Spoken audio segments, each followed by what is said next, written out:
Every morning, two invisible hands come to wake us up, one from the clock and the other from the Creator.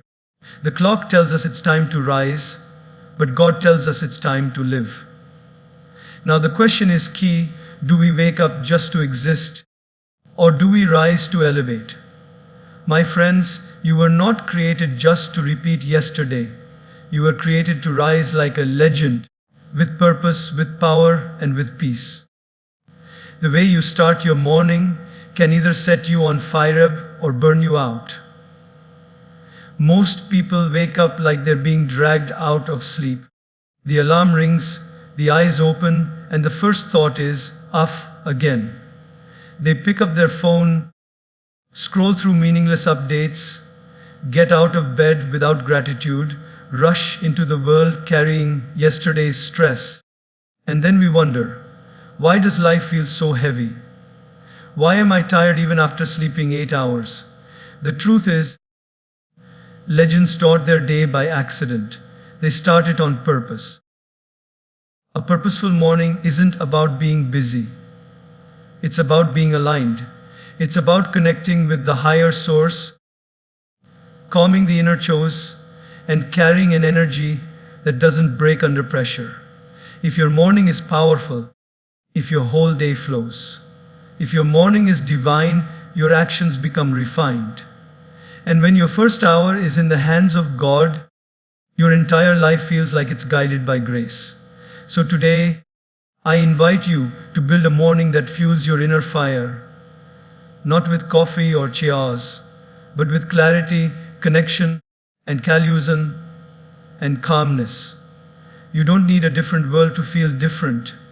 You just need a different way to start your day. Let's explore 7 ways to start your morning like a legend. Not just to feel good, but to live great. Not just to chase success, but to flow with strength. Because your energy in the morning is your signature for the whole day. When the alarm goes off in the morning, most people hit snooze not once, but twice, maybe even 3 times. They pull the blanket back over their head, irritated, dragging their body through the start of the day. And this very moment, that first few minutes after waking up, silently shapes everything that follows. What if we shifted that moment, that mindset, that energy? What if instead of groaning, we started the day with gratitude? You see, gratitude is not a fancy word reserved for motivational books or social media captions. It is a powerful force, one that literally reshapes how we see life. The way you wake up is the way you live. If the first thought you allow in your mind is, "Ooh, I don't want to do this today," then your entire day follows that vibration. But if your first thought is, "Thank you, God, for this new opportunity," your day begins to carry grace. Because the truth is, even waking up is not guaranteed. Somebody out there did not open their eyes this morning, and we did. That alone is a divine gift. Think about it. Your eyes opened, your heart is still beating, your lungs are working without you doing anything. Your family is under the same roof, the sun is rising for you, and your soul is still carrying the power to make today better than yesterday. Isn't that enough to be thankful for? We often think we'll be grateful after we get what we want. After the promotion, after the relationship, after the goal is reached. But true spiritual living means being grateful before you receive anything. Gratitude is not a reward, it is a discipline. It is an attitude. It's how legends begin their day, no matter what's going on in their life. A man once told me he had everything: a high-paying job, a luxury home, fame, influence. And yet every morning he woke up feeling empty. He would scroll his phone, check his emails, get dressed, and rush out. But even with all his external achievements, internally he was poor, because he forgot to feed his soul. I simply told him, try starting your day by sitting on bed for 2 minutes and whispering, Thank you. He laughed and said, That's it. I said, Yes, that's it. But do it every single day. After a few weeks, he called and said, Something's changing. I still have problems, but I feel less heavy. I feel calmer. I feel richer without spending a single rupee. That is the power of spiritual wealth. It doesn't come from what you own, but from what you recognize. Start your day with the smallest act of gratitude. Before your feet touch the floor, say thank you. Before you check your messages, thank the universe, thank God, thank the breath that is entering your body. Don't wait for life to become perfect before you feel thankful. Gratitude is not about ignoring your struggles. It's about honoring the blessings that still exist within them. Even in pain, there is growth. Even in chaos, there is opportunity. Even in loss, there is divine protection. But only a grateful heart can see that. Children are naturally grateful. If you give a child a simple tea or a chocolate, their eyes light up with joy. But as we grow, we become entitled. We stop seeing the little things as miracles. We wake up and expect the water to run, the lights to work, the breakfast to be on time, our body to obey us. We don't realize that none of these are promised. When we lose them, then we remember how precious they were. But the wise don't wait for loss to be grateful. They train their eyes to see beauty in what already is. Imagine beginning each day like this. You open your eyes and say, Thank you for this life. Thank you for this breath. Thank you for another chance. Then you get off bed not with reluctance, but with reverence. You brush your teeth as if you are preparing yourself for a meeting with the divine. You eat your breakfast as if it is a sacred offering. You walk through the world not just as a person trying to survive, but as a soul here to serve. This kind of morning builds a legendary life. Not one that's necessarily loud or famous, but one that's deeply fulfilled. Because legends don't rise with noise. They rise with awareness. And gratitude is the highest awareness a human being can carry. It reminds us that we are not the center of the universe, but we are lovingly held by something far greater than ourselves. That in itself is reason enough to smile when the sun rises. That in itself is strength when everything else feels weak. So, tomorrow morning when you wake up, don't reach for your phone. Reach for your heart. Feel it beating. That's God's reminder that your story is not yet over. Smile and say thank you. Not because everything is perfect, but because you are perfectly positioned to try again. Start your morning not like the world expects you to, but like your soul knows you should. Start it with gratitude, and you'll start it like a legend. Before the world gets a hold of you, before messages pile up, before news headlines flood your mind, before everyone else's urgency becomes your emergency, you must take a sacred pause. This moment, just after you wake up, is a doorway. On one side is peace, on the other is pressure. The choice you make here shapes not just your morning, but your mood, your energy, and your connection with the divine. And sadly, most people hand this holy moment to a screen.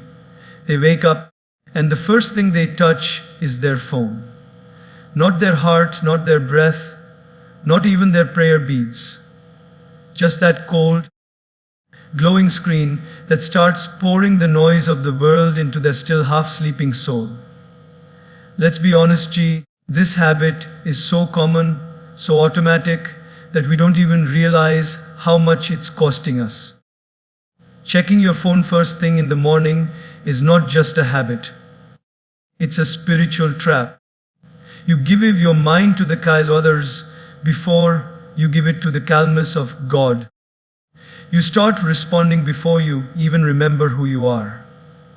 You compare yourself to someone's holiday photos. You read a piece of disturbing news, or you scroll endlessly through a feed that does nothing to feed your soul. And then we wonder, why am I anxious before 9 a.m.? Why do I feel heavy before the day has even begun? The solution is simple but powerful: silence before screens. Before the digital world gets your attention, give your awareness to the divine. Begin your day in silence. Even if it's just for 5 minutes, sit still. Close your eyes. Listen to your breath. Feel the life inside you. Speak to God, not through words, but through awareness. This silence isn't emptiness. It is where everything meaningful begins. In that silence, you will notice something beautiful. Your own inner voice, which is usually drowned by notifications. You will begin to feel your intuition. You'll sense the quiet guidance from God that's always there, waiting, but never shouting.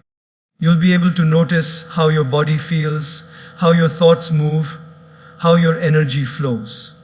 That awareness helps you reset. It helps you stop carrying yesterday's stress into today's potential. It gives you the chance to begin again, not just physically, but mentally and spiritually. There was a woman who came to me once, frustrated with her mornings. I do everything right, she said. I wake up early, I eat healthy, I exercise, but I still feel lost. I still feel drained. When I asked her what her very first action was in the morning, she said, I check my phone. That's it. That one act, so small, so innocent, was robbing her of all the peace she was trying to cultivate later. I suggested something radical to her: give the first 50 minutes of your day to God and yourself. No phone, just silence or prayer or writing, anything but screens. She hesitated, but she tried it. After a few days, she came back with tears in her eyes. I feel like I've met myself for the first time in years, she said.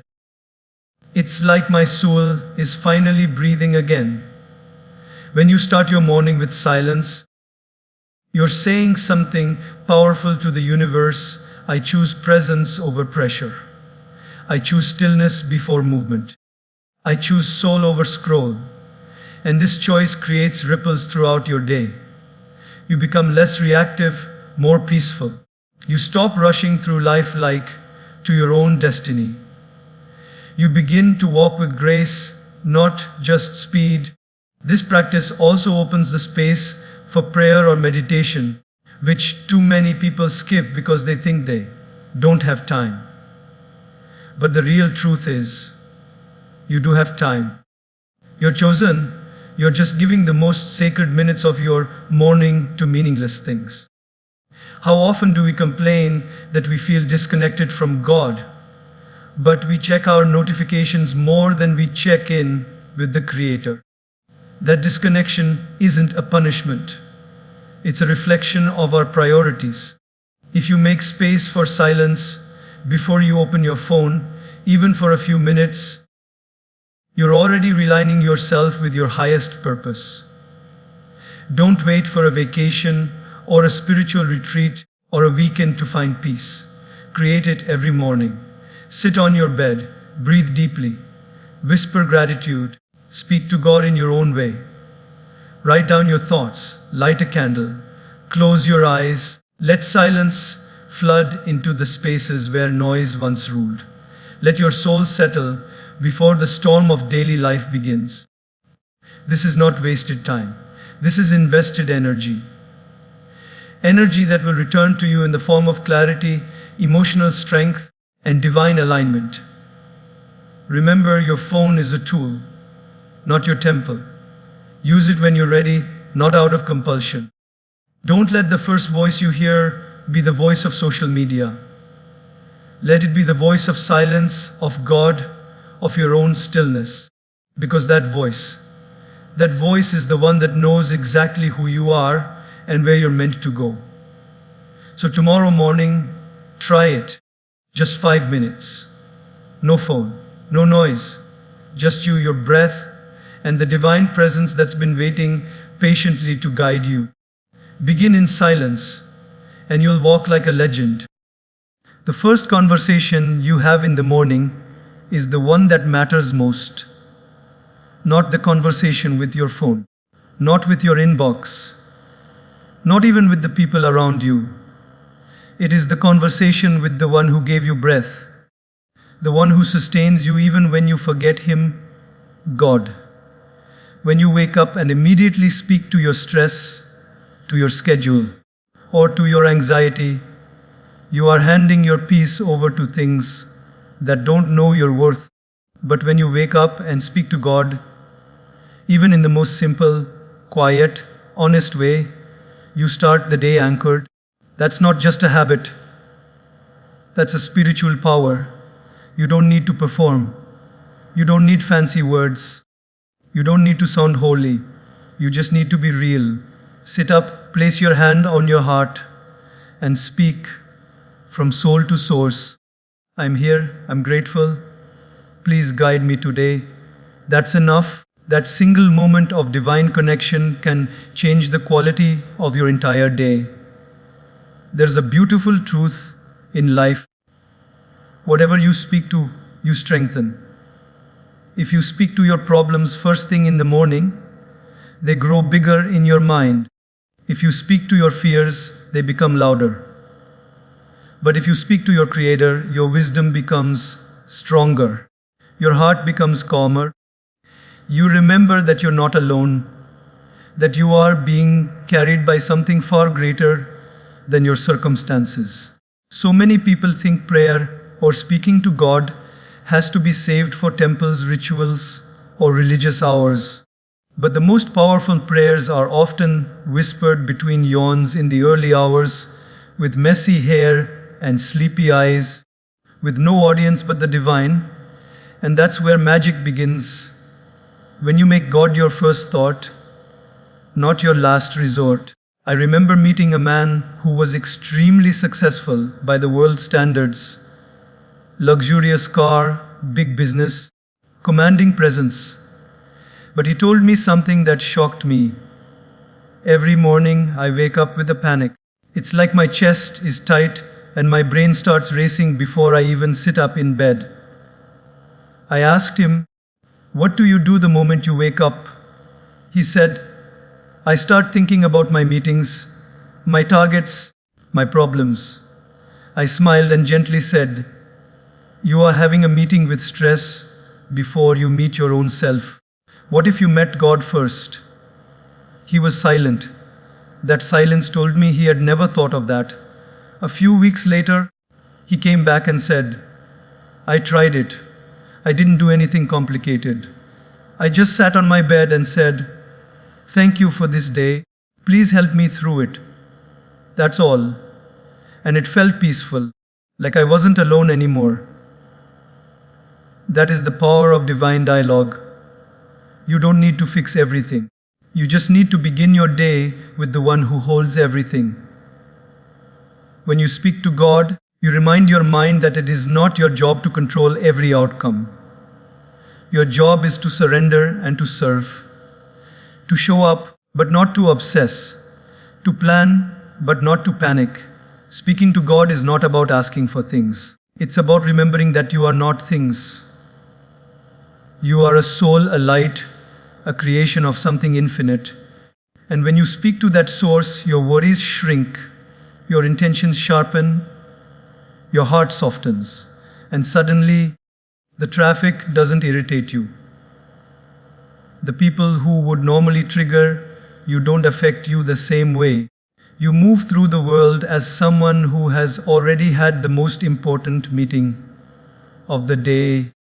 And what's beautiful is that this conversation doesn't require silence, incense, or a sacred space. It can happen in the bathroom while you brush your teeth. It can happen while you make your bed, or even while you sip your morning tea. It just requires intention, a moment of turning inward, a moment of saying, "Guide me, protect me, let me be useful today." Think of it this way: You charge your phone every morning to function properly. But what about your spirit? It also needs to be charged. And the best charger is not coffee, not music, not your to-do list. The best charger is divine connection. God's energy flowing through your intentions, your actions, your words. When you speak to God first, even your failures feel lighter because you know they have meaning. Your challenges don't feel like punishments, they feel like preparation. And this changes your attitude. You stop chasing validation. You stop reacting to everything. You begin responding from a place of centeredness. From that inner knowing that you are not lost, you are not random, you are not forgotten, you are being guided. So tomorrow morning, try this before the world gets your voice. Give your voice to God. Let your first words be not, "What do I have to do today?" but "How can I serve today?" Not, "How will I fix everything?" but "Please help me walk with clarity and courage." These simple shifts in conversation lead to powerful shifts in consciousness.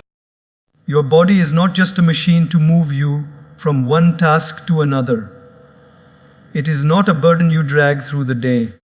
It is not a project that only deserves love when it looks a certain way. Your body is a divine instrument, a sacred vessel gifted by God. It breathes without you asking. It beats with no reminder. It holds your emotions, carries your pain, expresses your love, and supports your every dream. And yet, for many people, the first thing they do in the morning is ignore this miracle. They get out of bed, stumble into the routine, rush through the motions, and forget the very thing that allows them to experience life, their physical self. Moving your body in the morning is not about aesthetics, it's about alignment. When you stretch, walk, breathe, or gently activate your body at the start of the day, you're not just waking up your muscles. You're waking up your awareness. You're reminding yourself, "I am alive, I am here, and I am grateful." You are tuning the instrument before playing the symphony of the day. We often hear the phrase, "Your body is a temple," but we rarely live like we believe it. We treat temples with reverence. We clean them, we protect them. We don't let them be polluted. Can you imagine walking into a beautiful temple and ignoring its sacredness? But many of us do this every day, not in temples, but in our own skin. We disrespect our body with neglect by sitting for hours without movement, by filling it with stress, with tension, and by thinking it's not worthy of care unless it performs perfectly. That mindset is not just unhealthy, it is unspiritual. When you move your body with love, you're practicing devotion. It's not about lifting heavy weights or running fast. It's about moving with mindfulness. Even something as gentle as a 5-minute stretch, a short walk under the sky, or some slow breathing can create a massive shift in your energy. You tell your body, "I honor you. I am with you. Let's do this day together."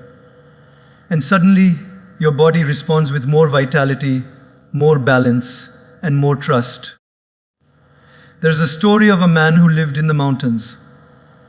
Every morning, before beginning his work, he would walk barefoot for 10 minutes in silence, feeling the grass under his feet and the cool air on his face. Someone once asked him, "Why do you do this every day?"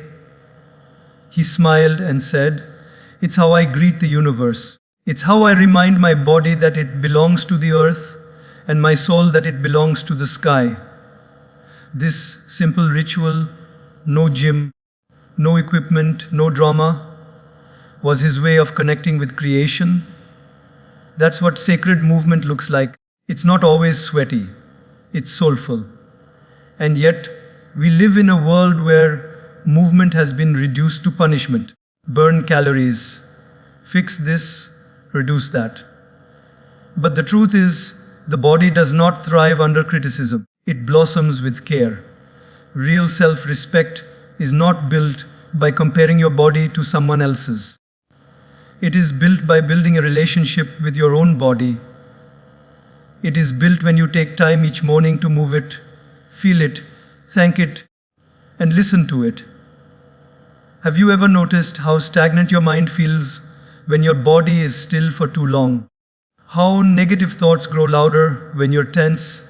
How your energy drops when you haven't breathed deeply for hours? This is not a coincidence. The mind and body are intimately connected. When you move your body, you move your emotions. You release stress. You free yourself from yesterday's heaviness. You tell your system, we are no longer stuck. We are flowing again. There was a young woman who struggled with anxiety for years. She tried everything: therapy, meditation, medication. But what finally helped her was a very simple habit.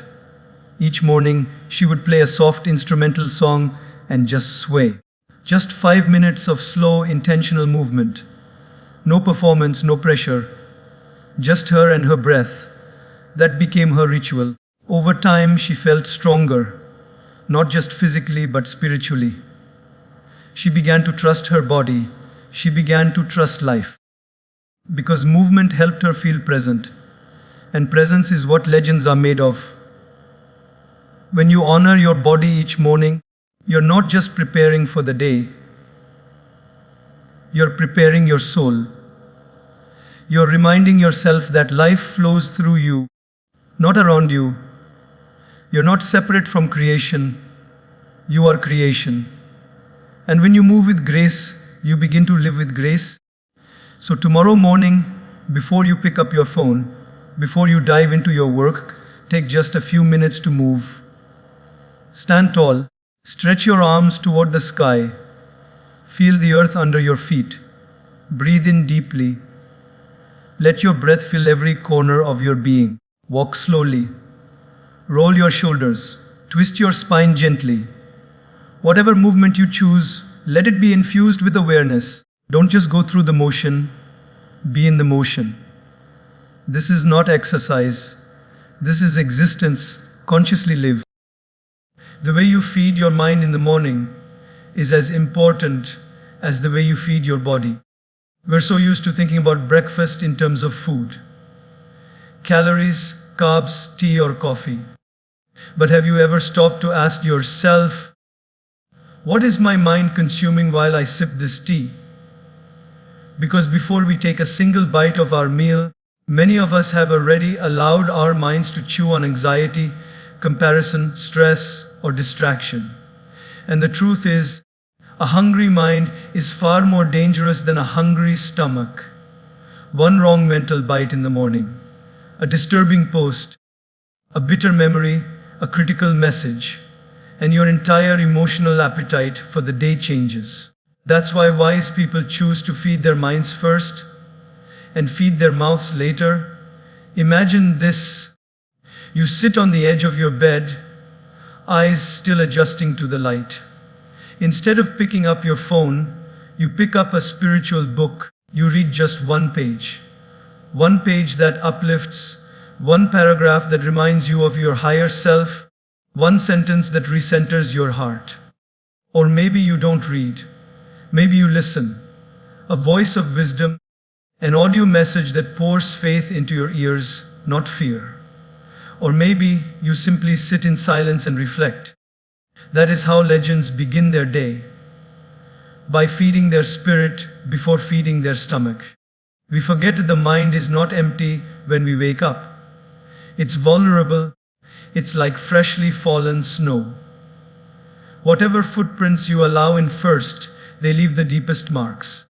If the first voice you hear is one of anger or fear or noise, it creates a rhythm of restlessness that's hard to shake. But if the first voice here speaks of calmness, truth, strength, and devotion, your entire being shifts. Your words become softer. Your eyes become gentler. Your thoughts become wiser. Because you have rooted yourself in something higher. There was a young student once, extremely intelligent, driven, and full of potential. But he always seemed unsettled. He would wake up and immediately check all his messages, news headlines, and social media, even before brushing his teeth. He said, "I feel like I'm already behind the world before I even start the day." When I asked him what his morning ritual was, he replied, "I don't have one. I just react." That one word, react, explained everything. Most people don't begin their day. They react into it. They let the world tell them how to think, how to feel, how to move. They feed their mind whatever pops up on a screen and expect peace to come automatically. But peace is not automatic, it's intentional. So I suggested to him a small shift. I told him, before the world enters your mind, let wisdom enter first. I gave him a few short spiritual quotes to read each morning. That's it, just a few lines, a 5-minute practice, a seed of mindfulness. After a few weeks, he said something beautiful. My mornings feel like they belong to me now, not the world. Me. That's the power of feeding your mind before your mouth. You claim your morning. You protect your peace. You remind yourself of who you are before the world tries to tell you who you should be. And feeding the mind doesn't mean information, it means inspiration. It's not about how much news you can absorb, it's about how much truth you can remember. Maybe it's a prayer you learned in childhood. Maybe it's a verse that reminds you to be patient. Maybe it's a reflection on gratitude or a poem that awakens your compassion.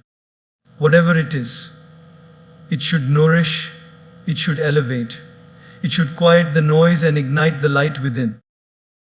Just as we wouldn't start the day with junk food, we shouldn't start it with junk thoughts. Be mindful of your mental breakfast. What are you feeding your soul? Who are you listening to? Whose voice shapes your thinking before you've even spoken your first word?